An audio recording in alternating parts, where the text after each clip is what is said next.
welcome to this e-video update all the way from Washington, D.C. I am so glad to have with us NCSL President and Senate Pro Tem, the Honorable Curt Bramble, all the way from the great state of Utah. Now, Senator Bramble, this week, of course, is our annual Capitol Forum here in the nation's capital. Now, tomorrow, you will be taking several of the legislators to Capitol Hill meeting with members of Congress. Can you tell us a little bit about what you intend to talk to members of Congress about tomorrow?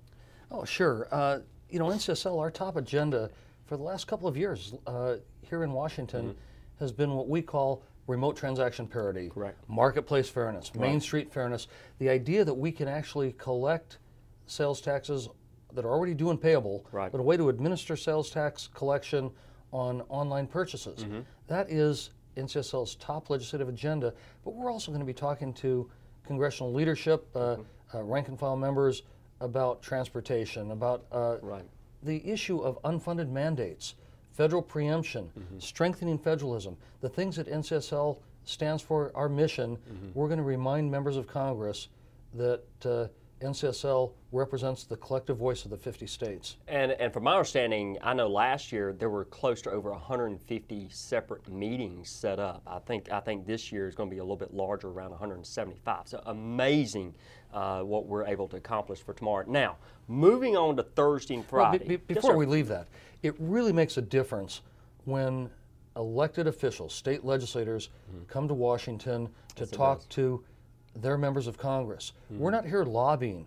We're here to help Congress understand what the agenda for the 50 states are, and this is the best way for us to do it. Absolutely. And so, and again, that's going to be happening on Wednesday. Thursday and Friday is more of a sessions and what's going to be going on. Some of these issues, of course, are issues that you're tackling back home, even in Utah. For example, on Thursday, when religious freedom and anti-discrimination collide. And then on Friday, talking about the sharing economy, which has to do with, of course, Uber, Airbnb, and, of course, the shrinking middle class. Can you expand on these and what this might mean for legislators? Every state, whether you're a red state, a blue state, a purple state, dealing with the sharing economy, as technology advances, make our regulatory environment obsolete. How do you deal with it? Uber's a good example. Airbnb is a good example. Zenefits, all those new business models.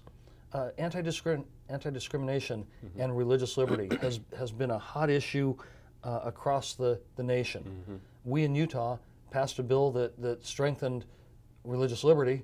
It also strengthened anti-discrimination, and it did it in the same bill in a way that the parties came together. So we're going to be talking about those kinds of things. And then there's a whole host of other sessions on education, transportation, environment, energy, and you can go down the list. You name the issue, we're going to be covering it. As always, Senator Bramble, that's all we have time for, but thank you so much for joining us.